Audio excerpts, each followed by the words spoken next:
প্রিয় দ্বাদশ শ্রেণীর ছাত্রছাত্রীরা, আজ তোমাদের এবিটিএর টেস্ট পেপারে ইতিহাসের প্রথম সেট AC5 এর এমসিকিউগুলো করিয়ে দিয়েছিলাম।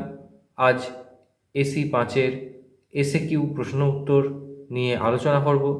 আলোচনা শুরু করার আগে তোমরা যারা আমার চ্যানেলে নতুন তারা চ্যানেলটিকে সাবস্ক্রাইব করে পাশের বেল আইকন প্রেস করে রেখো।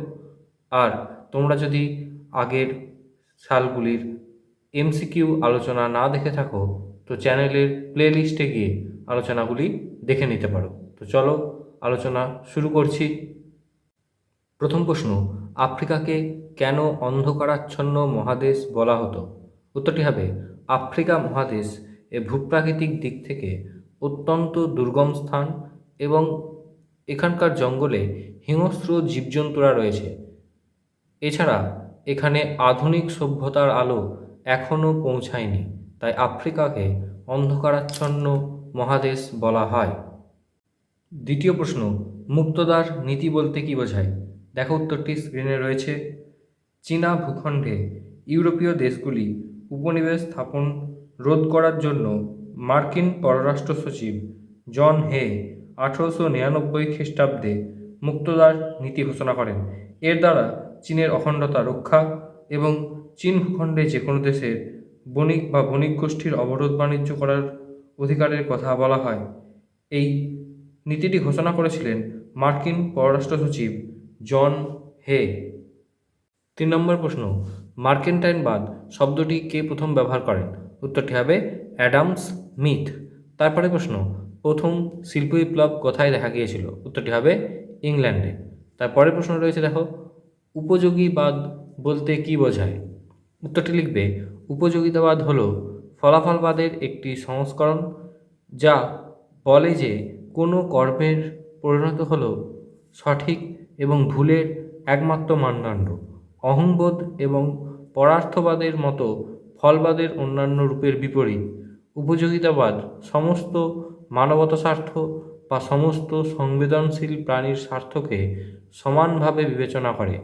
এই মতবাদের জনক হল বেনথাম। পরের প্রশ্ন, সম্পদের বহিরাগমন কাকে বলে? উত্তরটি দেখো, পলাশির যুদ্ধের পর থেকে কোম্পানির বাণিজ্য নীতি ও বণিকদের ব্যবসায়িক কার্যকলাপের ফলশ্রুতি হিসাবে বাংলা তথা ভারতের থেকে প্রচুর পরিমাণে সম্পদ ইংল্যান্ডে চলে যায়। আধুনিক ঐতিহাসিক অর্থনীতিবিদরা একে সম্পদের বহিরাগমন বলেছেন। পরের অথবা প্রশ্নে যাওয়ার আগে তোমাদের বলে রাখি, এর আগের ভিডিওতে আমি এমসিকিউ প্রশ্ন উত্তরগুলি নিয়ে আলোচনা করেছি 3টি সেটের। সেগুলি যারা এখনও দেখোনি তারা চ্যানেলের প্লেলিস্টে গিয়ে দেখে নিতে পারো। পরের প্রশ্ন রয়েছে, দেখো কাওতাও প্রথা কী? উত্তরটি দেখে নাও। চীনা সম্রাটের প্রতি বিদেশি রাষ্ট্রের বশ্যতা প্রকাশের স্বরূপ নজরানা প্রদানকারী রাষ্ট্রগুলির দূতেরা চীনা প্রথা অনুযায়ী 3 বার নতজানু হয়ে 9 বার মাথা ঠুকে সম্রাটকে অভিবাদন জানাতেন। এই প্রথা কাওতাও নামে পরিচিত। পরের প্রশ্ন, কাদেরকে শ্রীরামপুর ত্রয়ী বলা হয়? উত্তরটি লেখো, উইলিয়াম কেরি, উইলিয়াম ওয়ার্ড, জন মার্সম্যান, এদের 3 জনকে একত্রে শ্রীরামপুর ত্রয়ী বলা হয়। পরের অথবা, কলকাতা বিশ্ববিদ্যালয়ের প্রথম উপাচার্য কে ছিলেন? উত্তরটি হবে জেমস উইলিয়াম কোলভিল। পরের প্রশ্ন, 7 দাগে, কে কবে মেট্রোপলিটন ইনস্টিটিউশন প্রতিষ্ঠা করেন? 1872 খ্রিস্টাব্দে ঈশ্বরচন্দ্র বিদ্যাসাগর। পরের প্রশ্ন আছে, মে 4 আন্দোলন কি? উত্তরটি হবে ভার্সাই সন্ধিতে চীনের অবমাননায় চীনের বুদ্ধিজীবী শ্রেণী, নারী, ছাত্র, কৃষক ও শ্রমিকদের নেতৃত্বে বিদেশি আধিপত্যের বিরুদ্ধে 1919 খ্রিস্টাব্দে 4 মে চীনে যে আন্দোলন হয়েছিল তা 4 মে আন্দোলন নামে পরিচিত। অথবা প্রশ্ন আছে, সান মি চু আই কি? উত্তরটি লিখবে, সান ইয়াতসেন 1905 খ্রিস্টাব্দে জাপান থেকে চীনের বিপ্লবী দলগুলিকে ঐক্যবদ্ধ করার জন্য জাতীয়তাবাদ, জনগণতন্ত্রবাদ ও জনজীবিকাবাদ 3টি নীতি ঘোষণা করেন, যা সান মি চু আই নামে পরিচিত। পরের প্রশ্ন রয়েছে, কে কবে অধীনতামূলক মিত্রতার নীতি চালু করেন? এটি সহজ, লর্ড ওয়েলেসলি। পরের প্রশ্ন, এর অথবাতে দেখো, দেশীয় রাজ্য বলতে কি বোঝায়? উত্তরটি এভাবে লিখবে, ব্রিটিশ আগ্রাসন থেকে রক্ষা পেতে ভারতের বিভিন্ন রাজ্যের শাসকরা ইংরেজদের সঙ্গে চুক্তি স্বাক্ষর করেছিল।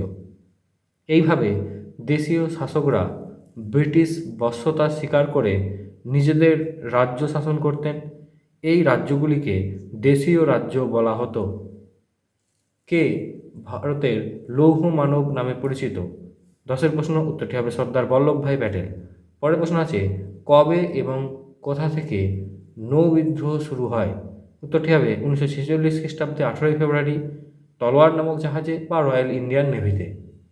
পরের প্রশ্ন লেখো, গ্রেট ক্যালকাটা কিলিং কি?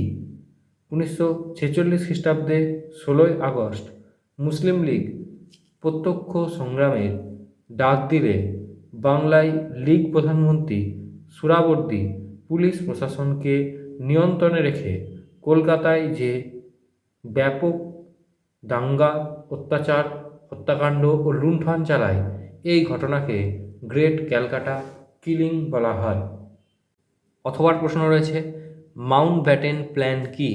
উত্তরটি দেখো, ব্রিটিশ পার্লামেন্ট ভারত বিভাগে পরিকল্পনা অনুমোদন হওয়ার পর 1947 খ্রিস্টাব্দে জুন মাসে লর্ড মাউন্ট ব্যাটেন তা ঘোষণা করেন। এই ঘোষণায় মাউন্ট ব্যাটেন প্ল্যান বা পরিকল্পনা নামে পরিচিত। শেষ প্রশ্ন রয়েছে দেখো, মার্শাল টিটো কে? মার্শাল টিটো ছিলেন যুগোস্লাভিয়ার রাষ্ট্রপ্রধান। তিনি 1944 খ্রিস্টাব্দে যুগোস্লাভিয়ার প্রধানমন্ত্রী পদে নিযুক্ত হন। তিনি জোট নিরপেক্ষ আন্দোলনের গুরুত্বপূর্ণ ভূমিকা নিয়েছিলেন। পরের পেজে দেখো, তেল কূটনীতি কি? দ্বিতীয় বিশ্বযুদ্ধের পর সম্পদের সংকোচন এর ফলে আমেরিকার পরিবহন ও শিল্পক্ষেত্রে সংকট দেখা দেয়। এই পরিস্থিতিতে তেল সমৃদ্ধ মধ্যপ্রাচ্যের উপর প্রাধান্য বিস্তারের লক্ষ্যে বিভিন্ন দেশের সঙ্গে কূটনৈতিক সম্পর্ক গড়ে তোলায় মার্কিন পদক্ষেপকে তেল কূটনীতি বলা হয়। অথবা একটি প্রশ্ন রয়েছে দেখো, লং মার্চ কি? উত্তরটি হবে 1934 খ্রিস্টাব্দে 16 অক্টোবর মাও জেদংয়ের নেতৃত্বে প্রায় 1 লক্ষ কমিউনিস্ট সরকারি অবরোধ ভেঙে দীর্ঘ 600 মাইল পথ অতিক্রম করে দক্ষিণ থেকে উত্তর পশ্চিম চীনের সেনসি প্রদেশে 1945 খ্রিস্টাব্দে 20 অক্টোবর হাজির হয়। পায়ে হেঁটে এই দীর্ঘ পদযাত্রাকে লং মার্চ বলা হয়। পরের প্রশ্ন রয়েছে 15তে, নব উপনিবেশবাদ কি? উত্তরটি হলো, উপনিবেশিক আধুনিক রূপই হলো উপনিবেশবাদ, নয়া উপনিবেশবাদ। দ্বিতীয় বিশ্বযুদ্ধের পরবর্তীকালে এশিয়া ও আফ্রিকায় সদ্য স্বাধীনতাপ্রাপ্ত দেশগুলির ওপর যে অদৃশ্য নিয়ন্ত্রণ প্রতিষ্ঠা হয়েছিল তা নব উপনিবেশবাদ নামে পরিচিত। পরে অথবা প্রশ্ন আছে দেখো, তৃতীয় বিশ্ব কি? উত্তরটি হলো, দ্বিতীয় বিশ্বযুদ্ধের পর মার্কিন পুঁজিবাদী জোট এবং সমাজতান্ত্রিক জোটের বাইরে এশিয়া ও সদ্য স্বাধীনতাপ্রাপ্ত দেশগুলিকেই বলা হয় তৃতীয় বিশ্ব। তারপরের প্রশ্ন রয়েছে AC5, এই সেটের শেষ প্রশ্ন, নেহেরু মহালানবিস মডেল কি? উত্তরটি হবে প্রশান্তচন্দ্র মহালানবিস 1955 খ্রিস্টাব্দে ভারতের অর্থনৈতিক সমৃদ্ধির জন্য দ্বিতীয় পঞ্চবার্ষিকী পরিকল্পনায় একটি মডেল বা রূপরেখা তৈরি করে। প্রধানমন্ত্রী জওহরলাল নেহেরু সংশোধনে এই মডেলটি গ্রহণ করেন। একেই নেহেরু মহালানবিস মডেল বলে। আজকের আলোচনা এই পর্যন্তই। দেখা হবে পরবর্তী ভিডিওতে দ্বিতীয় সেটের আলোচনা নিয়ে।